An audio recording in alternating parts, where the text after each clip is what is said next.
오늘 주신 하나님의 말씀은 마가복음 10장 1절서부터 16절 말씀입니다. 다 같이 보시죠. 예수께서 거기서 떠나 유대의 지경과 요단강 건너편으로 가시니 무리가 다시 모여들거늘 예수께서 다시 전례대로 가르치시더니 바리새인들이 예수께 나와 그를 시험하여 묻되 사람이 아내를 버리는 것이 옳으니이까 대답하여 이르시되 모세가 어떻게 너희에게 명하였느냐. 이르시되 모세는 이혼 증서를 써주어 버리기를 허락하였나이다. 예수께서 그들에게 이르시되 너희 마음이 완악함으로 말미암아 이 명령을 기록하였거니와 창조 때로부터 사람을 남자와 여자로 지으셨으니 이러므로 사람이 그 부모를 떠나서 그들이 한 몸이 될지니라. 이러한즉 이제 둘이 아니요 한 몸이니 그러므로 하나님이 짝지으신 것을 사람이 나누지 못할지니라 하시더라. 집에서 제자들이 다시 이 일을 물으니 이르시되 누구든지 그 아내를 버리고 다른 데에 장가드는 자는 본처에게 간음을 행함이요 또 아내가 남편을 버리고 다른 데로 시집가면 간음을 행함이니라. 사람들이 예수께서 만져주심을 바라고 어린아이들을 데리고 오매 제자들이 꾸짖거늘 예수께서 보시고 노하시어 이르시되 어린아이들이 내게 오는 것을 용납하고 금하지 말라. 하나님의 나라가 이런 자의 것이니라. 내가 진실로 너에게 이르노니 누구든지 하나님의 나라를 어린아이와 같이 받들지 않는 자는 결단코 그곳에 들어가지 못하리라 하시고 그 어린아이들을 안고 그들을 위해 안수하시고 축복하시니라. 아멘.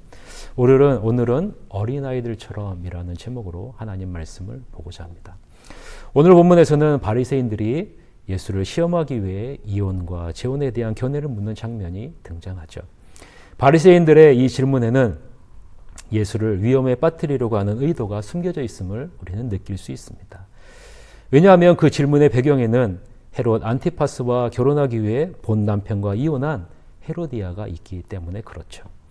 왜냐하면 세례 요한이 헤롯 안티파스와 헤로디아의 결혼을 비난했고 그 결과 헤롯과 헤로디아의 심정을 불편하게 해 세례 요한이 참수당한 것을 우리는 알고 있습니다. 바리새인들이 이혼과 재혼에 대해 예수님에게 묻는 질문은 이것에 대한 신학적인 입장을 듣고 싶어서가 아니라 헤롯을 화나게 함으로 예수님을 함정에 빠뜨리려고 하는 의도가 숨겨져 있는 것이죠. 이 예수님은 역으로 바리새인들에게 질문합니다. 모세가 어떻게 너희에게 명하였느냐. 이에 바리새인들은 모세는 이혼 증서를 써주어 버리기를 허락하였습니다. 라고 대답합니다. 이에 예수님은 추상적인 마음의 완악함을 언급하시면서 바리새인들의 죄악된 의도로 이야기를 이끌어 나가십니다.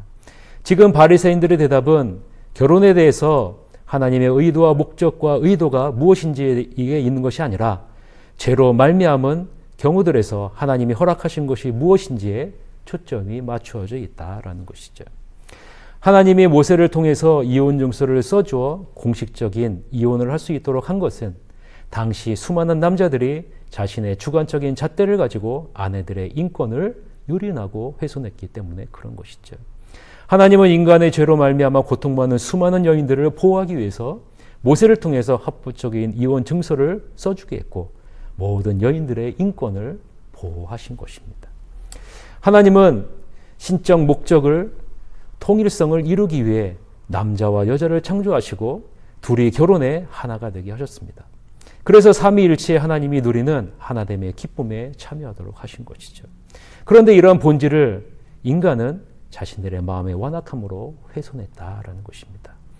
사랑하는 성도 여러분, 마음의 완악함이란 무엇을 말할까요?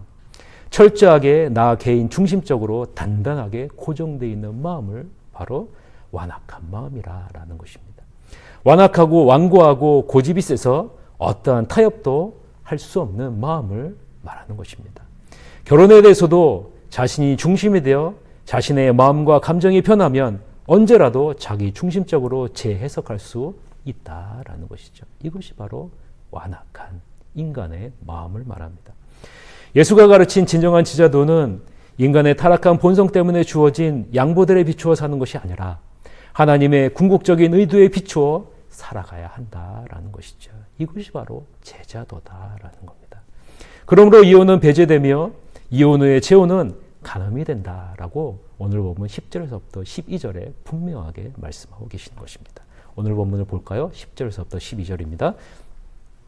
집에서 제자들이 다시 이 일을 물으니 이르시되 누구든지 그 아내를 버리고 다른 데에 장가드는 자는 본처에게 간음을 행하며 또 아내가 남편을 버리고 다른 데로 시집가면 간음을 행함이니라 라고 말씀하고 있습니다. 예수님은 오늘 본문 10절 12절에서 율법과 모순이 되는 것이 아니라 율법의 진정한 목적을 보여주는 것임을 강조하고 있는 것이죠. 이것이 바로 예수님이 말씀하시는 거예요. 지금 예수님이 누구를 향해 율법의 진정한 목적을 훼손했다고 말하고 있는 것일까요? 그것은 헤롯과 헤로디아의 결혼이 율법의 진정한 목적을 훼손하고 있다라고 분명하게 말씀하고 있는 것입니다. 예수님은 우리에게 말씀하십니다. 결혼의 본질을 회복하라라는 거죠. 사랑하는 성도 여러분, 결혼의 본질이 무엇일까요? 결혼의 본질은 하나님이 누리는 하나됨의 신비를 너희들도 누려라라는 거예요. 하나님이 누리는 하나됨의 기쁨을 우리도 누려야 된다라는 것이죠. 특히 그 당시 남자들을 향해 예수님은 말씀하시는 겁니다. 인간의 완악함으로 결혼의 본질을 훼손해 여인들의 인격을 훼손하지 말라라는 것입니다. 제약된 인간이 갖고 있는 마음의 완악함과 반대가 되는 것이 무엇일까요? 그것은 오늘 본문 15절에 나오는 어린아이가 갖고 있는 그 마음이 아닌가라는 생각을 갖게 됩니다. 어린아이들은 어떤 마음을 갖고 있습니까? 오늘 본문 15절에 보면 받아들이는 마음을 갖고 있다라고 말씀합니다. 어린아이들이 물건을 받는 것처럼 사람들이 아무런 의문이 없이 자만심으로나 주제넘지 않고 단순한 순종으로 겸손과 믿음과 신뢰로 아무런 저항 없이 하나님의 나라를 받아들이는 마음을 가져야 한다라는 것이죠. 이런 마음은 하나님의 나라를 어린아이들이 선물로 받듯이 받아들이는 마음이라고 말씀하고 있습니다. 그러나 마음이 완악한 자는 어떻습니까? 자기의 경험과 기준이 바로 받아들일 수 있고 받아들일 수 없고의 기준이 된다라는 것이죠. 완고하고 고집스럽고 딱딱히 굳어진 고정관념이 바로 마음을 받아들일 수 없는 그런 마음이라는 것입니다. 자신이 세운 기준에 합당해야 하나님의 나라를 받아들일 수 있다는 것이죠. 유대인들이 예수님을 메시아로 인정하지 않은 대표적인 이유가 바로 이것 아니겠습니까? 자신들이 갖고 있는 메시아에 대한 기대에 부응하지 않았기에 예수는 철저하게 소외되고 핍박받아 십자가에 죽을 수밖에 없게 된 것이죠. 사랑하는 성도 여러분, 인간이 갖고 있는 죄는 하나님이 보여주신 본질을 흐리게 합니다.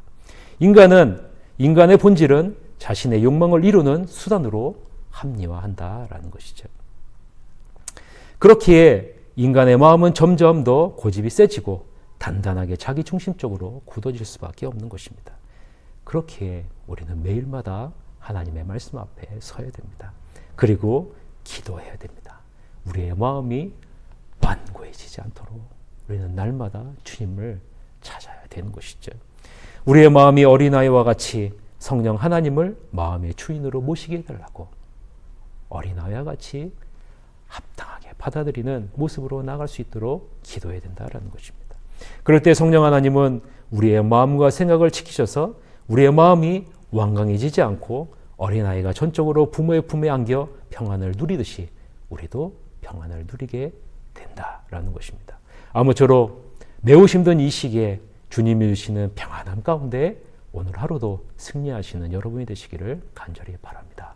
우리 다 같이 기도합시다. 주님, 내 안에 있는 완악한 마음을 사라지게 하시고 어린아이와 같이 주님을 전적으로 신뢰하고 믿는 부드러운 마음을 주셔서 주님의 평안한 가운데 거하게 하여 주시옵소서.